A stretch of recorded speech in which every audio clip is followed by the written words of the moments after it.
আপনি যদি বর্তমান পৃথিবীর দিকে তাকান তাহলে দেখবেন যে ইসলামের বিরুদ্ধে এত ষড়যন্ত্র, এত কনস্পাইরেসি, এত অত্যাচার, অপারেশন, এত কিছুর পরেও ইসলাম হচ্ছে world's fastest growing religion right now. তো আপনি পশ্চিমা বিশ্বে দেখেন প্রতি জুমাবারে অনেক অমুসলিম, নন মুসলিম, ইহুদি, খ্রিস্টান, এইথিস্ট, সংশয়বাদী, অ্যান্টাগনিস্ট তারা এসে শাহাদা বাণী পড়ে মুসলমান হয়ে যাচ্ছে প্রতি জুমাবার। নারী পুরুষ নির্বিশেষে, আস্তিক নাস্তিক নির্বিশেষে প্রতি জুমাবারে তারা এসে শাহাদা পড়ে মুসলমান হয়ে যাচ্ছে। রাস্তাঘাটেও আমাদের পশ্চিমা বিশ্বের দায়ীরা রাস্তার মধ্যেও দাওয়াতি কাজ করে, আলহামদুলিল্লাহ। এটাকে স্ট্রিট দাওয়া বলে। এই যে এরকম টেবিল নিয়ে বসে কোরআনের ট্রান্সলেশন নিয়ে, কিছু ইসলামের সহজ সরল বই নিয়ে তারা নন মুসলিমদের সাথে ইসলাম নিয়ে কথা বলে, আর ওরা খুব ফ্রেন্ডলি মানুষের সাথে মেশে কথা বলে, ফলে ইজিলি তাদেরকে অ্যাপ্রোচ করা যায়। তো তাদেরকে অনেকে জিজ্ঞেস করে যে তোমার ধর্ম কি, তোমার বাবার ধর্ম কি, what do you think about life after death, মৃত্যুর পরের জীবন নিয়ে তোমার ভাবনা কি, তোমার দাদা কোথায় গেল, তোমার বাবা কোথায়, তো চলে গেছে, তুমিও কোথায় যাবা। এইভাবে যখন জিজ্ঞেস করে নন মুসলিমদেরকে, তাদেরকে যখন ভাবায়, ভাবাতে ভাবাতে ভাবাতে ভাবাতে ইসলামের বাণীগুলো যখন তাদের সামনে পেশ করে, তারা যখন কনভিন্সড হয়, অনেক ক্রিশ্চিয়ান, অনেক জুইশ,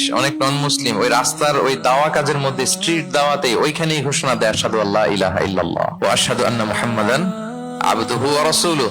রাস্তায় আধা ঘন্টা দাওয়া কাজের মধ্যেই ওরা কনভিন্সড হয়ে মুসলমান হয়ে যায়। গোটা বিশ্বব্যাপী এভাবে ইসলামকে আল্লাহ তাআলা ছড়িয়ে দিচ্ছেন। কেউ এর অগ্রগতিকে থামায় রাখতে পারবে না, অসম্ভব।